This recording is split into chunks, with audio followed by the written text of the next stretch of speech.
Maria and Daniel Romero were the picture of a perfect couple. They were high school sweethearts who had recently celebrated their 15th wedding anniversary. Daniel, a successful architect, and Maria, a beloved schoolteacher, lived in a beautiful suburban home in Valencia, Spain. Their lives seemed idyllic. 2 children, a cozy home, and a strong bond that appeared unshakable. But beneath the surface, there were cracks in their seemingly perfect life. Maria, at 37, felt unfulfilled and trapped in a routine. Daniel, though loving, was often preoccupied with his demanding job. The spark in their relationship had dulled, and their once passionate marriage had become a mere shadow of what it once was. Their arguments became frequent, mostly about mundane things that hinted at deeper frustrations. Maria's discontent was further fueled by her close relationship with her cousin, Isabelle. Isabelle had married a charming but unpredictable man named Javier. Despite his roguish charm and good looks, Javier had a reputation for being unfaithful and reckless. Isabelle often confided in Maria about her marital woes, not realizing that her cousin was quietly envious of her tumultuous relationship. One summer evening, Isabelle and Javier hosted a family barbecue. As the night wore on and the wine flowed, Maria found herself alone with Javier by the poolside. There was an unspoken tension between them, something that had lingered in the air for years but had never been acknowledged. That night, the boundaries blurred. Their conversation turned from light banter to flirtatious remarks. As the clock struck midnight and the last guests left, they shared a kiss that neither could forget. From that moment, an illicit affair began. They met secretly in hotels, exchanged passionate texts, and created an elaborate web of lies to cover their tracks. Maria felt alive for the first time in years. She knew it was wrong, but the thrill of the forbidden made her reckless. But as their affair intensified, so did their paranoia. Javier's marriage with Isabelle was crumbling, and Maria felt torn between her family and the man who had rigged a fire within her. The secrecy, the guilt, the fear of being caught, it was all becoming too much. Then, one rainy evening, Daniel discovered a series of messages on Maria's phone while she was in the shower. Explicit texts and intimate photos exchanged between Maria and Javier made his blood run cold. He was devastated, heartbroken, but above all, furious. He couldn't believe that the woman he had loved for so long could betray him so deeply. He didn't confront her immediately. Instead, he decided to gather more evidence, to confirm what he already knew in his heart. Over the next few weeks, he followed Maria, documented her clandestine meetings with Javier, and kept a record of every lie she told. His anger simmered into a cold, calculated rage. The man who had always been rational and measured was unraveling, driven to madness by the betrayal of the 2 people he had trusted most. And then, the plan began to form. One night, after yet another argument, Daniel suggested a family trip to the countryside. He proposed a weekend getaway to their old family cabin, a secluded spot in the woods, where they had spent many happy summers. Maria, eager to mend their fractured relationship, agreed. They set out the following Friday, their 2 children in tow. Isabelle, who had noticed a change in Javier's behavior, suggested that she and Javier accompany them. It would be a family reunion of sorts, she said, an attempt to recapture happier times. Daniel feigned enthusiasm and welcomed the idea. The stage was set. 2 couples, trapped in a web of deceit and betrayal, were headed towards a confrontation that would change their lives forever. The drive to the cabin was tense. Isabelle and Javier arrived separately, a few hours after Maria and Daniel. The children, oblivious to the underlying tension,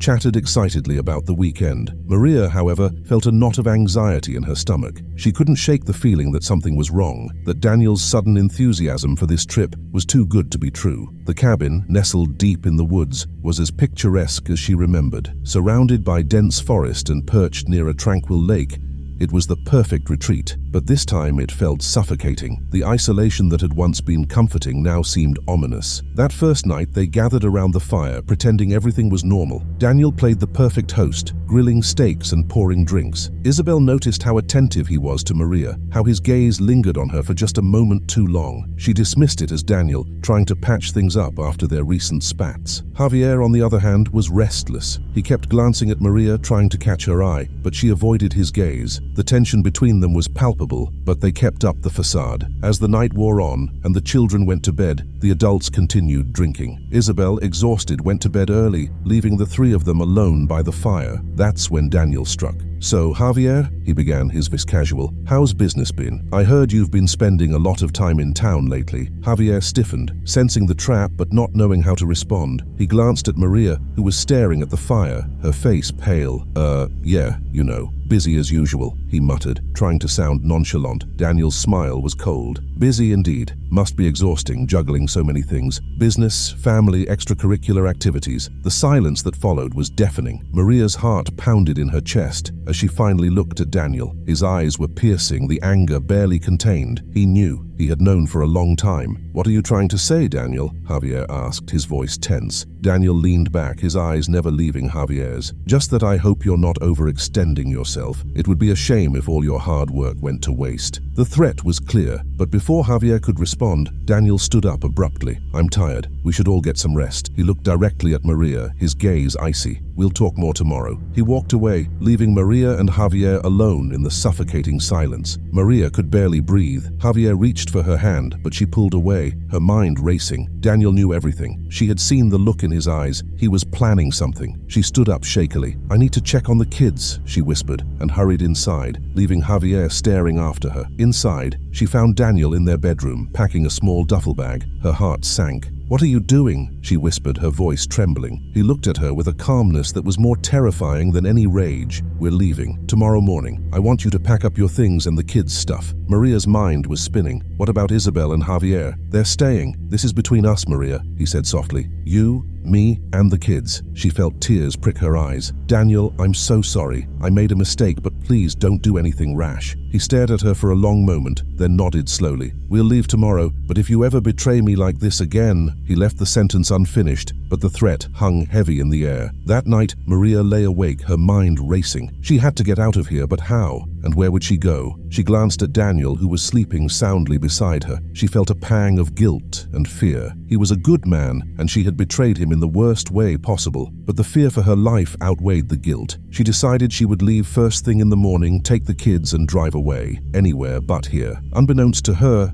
Daniel wasn't asleep. His eyes were open, staring at the ceiling. He knew she was planning to leave, but he wasn't going to let her. Not yet. Outside, the wind howled through the trees, the sound echoing through the empty forest. The night stretched on, filled with unspoken fears and broken dreams, as the tragedy that was about to unfold crept ever closer. The morning sun broke through the dense canopy of trees, casting a pale light over the cabin. Maria had barely slept, her mind consumed with fear and uncertainty. She knew she had to leave before things escalated, but she had no idea how to do it without alarming Daniel. As she quietly packed her things, she could hear Daniel downstairs, making breakfast and talking to the children. His voice was calm, cheerful even, as if nothing was wrong. She couldn't shake the feeling that this was the calm before the storm. Maria stepped out of the bedroom, the duffel bag clutched tightly in her hand. She found Daniel in the kitchen, flipping pancakes with a smile on his face. "Good morning," he said, his eyes meeting hers briefly. There was no trace of the anger from the night before, but that only made her more nervous. "Good morning," she replied, forcing a smile. "I thought we'd go for a drive today, maybe show the kids around the lake." Daniel's eyes narrowed slightly, but he kept his smile. "That sounds nice, but I was thinking we could go for a hike instead. Get some fresh air, clear our heads." Maria's heart sank. He wasn't going to let her leave that easily. She glanced at the children, who were happily munching on their breakfast, oblivious to the tension between their parents. She had to think of something, and fast. "Maybe later," she said carefully. "I just wanted to take them for a quick drive. We'll be back soon." Daniel's smile faded, and for a moment, Maria saw the fury lurking beneath his calm exterior. But then he nodded slowly.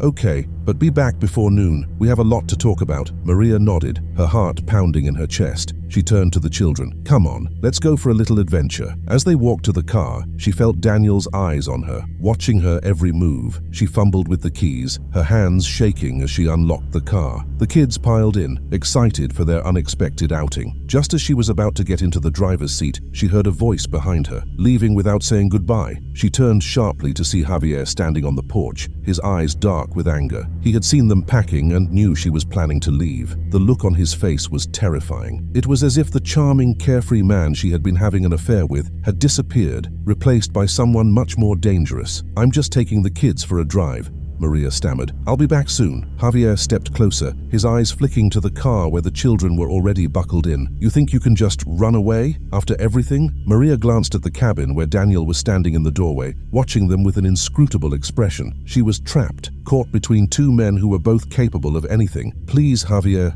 she whispered. "Let me go, I don't want any trouble." Javier sneered, but before he could say anything, Daniel spoke up. "Let her go, Javier. We'll settle this later." There was a tense silence, and for a moment Maria thought Javier was going to attack her, but then he stepped back, his jaw clenched. "This isn't over, Maria." She nodded, swallowing the fear that threatened to choke her, and got into the car. As she drove away, she glanced in the rearview mirror. Javier was still watching her, his eyes filled with rage. Daniel stood beside him, his expression unreadable. She drove aimlessly, her mind racing. She couldn't go back to the cabin, but she had nowhere else to go. The children were chattering in the back seat, oblivious to the chaos around them. She had to protect them, but how? After what felt like hours, she pulled into a small gas station on the outskirts of town. She needed to think, to figure out a plan. She told the kids to stay in the car and went inside to use the phone. She dialed Isabelle's number with trembling hands, praying that her cousin would answer. "Hello?" Isabelle's voice was groggy, still heavy with sleep. "Isabelle, it's me, Maria. I need your help." There was a pause, and then Isabelle's tone changed, filled with concern. "Maria? What's wrong? Where are you?" Maria glanced out the window, half expecting to see Daniel or Javier pulling up behind her. "I can't explain everything right now, but I need you to come and get the kids. I need to get away from here, but I can't take them with me." "Maria, what are you talking about? Where are you?" Isabelle sounded more awake now, her voice edged with panic. "I'm at the gas station near the old quarry just outside of town. Please, Isabelle, hurry." "I'm on my way," Isabelle said, and then the line went dead. Maria hung up and went back to the car. The kids were getting restless, asking when they would go back to the cabin. She tried to smile, to reassure them, but her mind was spinning. She had no idea what she would do next, but she knew she couldn't go back to Daniel and Javier. 20 minutes later, Isabelle's car pulled up next to Maria's. She got out, her face pale and worried. "What's going on, Maria?" Maria looked at her cousin, the guilt and fear crashing down on her. "I've made a terrible mistake, Isabelle. I don't know how to fix it, but I need to get out of here." Isabelle glanced at the kids in the back seat, then back at Maria. "What are you talking about? Where's Daniel?" Maria shook her head, tears spilling down her cheeks. "Please, just take the kids. I'll explain everything later." Isabelle hesitated, then nodded slowly. "Okay, but promise me you'll be careful." Maria nodded, hugging her cousin tightly. "Thank you, Isabelle. I promise." As she watched Isabelle drive away with her children, Maria felt a crushing weight lift off her shoulders. But she also knew that this was only the beginning. She had betrayed everyone she cared about, and now she would have to pay the price. She got back into her car,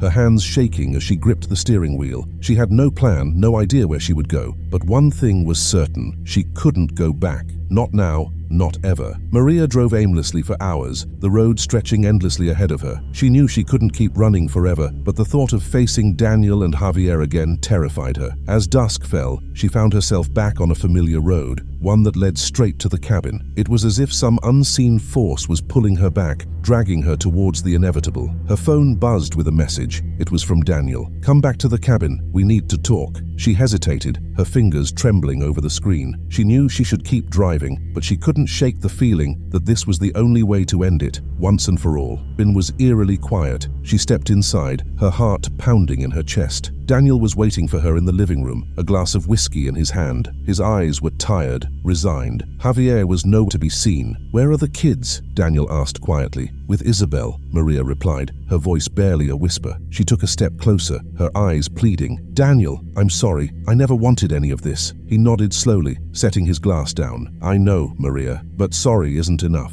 There was a silence, heavy and suffocating. Then Daniel reached behind the couch and pulled out a gun. Maria's breath caught in her throat as he aimed it at her, his hand steady. "Daniel, please," she begged, tears streaming down her face. "Think about the kids. We can work this out." He shook his head, his eyes filled with pain. "No, Maria, there's no going back from this." Just as he pulled the trigger, a figure lunged from the shadows. Javier tackled Daniel, the gun going off with a deafening. Maria screamed as the two men struggled, the gun clattering to the floor. In the chaos, she grabbed it, her hands shaking uncontrollably. "Stop!" she screamed, pointing the gun at both of them. The two men froze, their chests heaving as they stared at her, the reality of the situation sinking in. In that moment, Maria realized there was only one way to end this nightmare. With trembling hands, she threw the gun into the fireplace. "I'm done," she whispered, her voice breaking. "No more." The fire crackled, consuming the weapon as the three of them stood there, bound together by betrayal and regret. There were no more words left to say, no more lies mysteries to unravel. Hours later, the police arrived. Maria, Daniel, and Javier were all taken away, their faces pale and hollow. The media would spin their story into a sensational scandal, but the truth was simpler. 3 lives destroyed by secrets and lies. As the cabin stood empty in the dark woods, the echoes of what had transpired lingered in the air, a chilling reminder of the price of betrayal.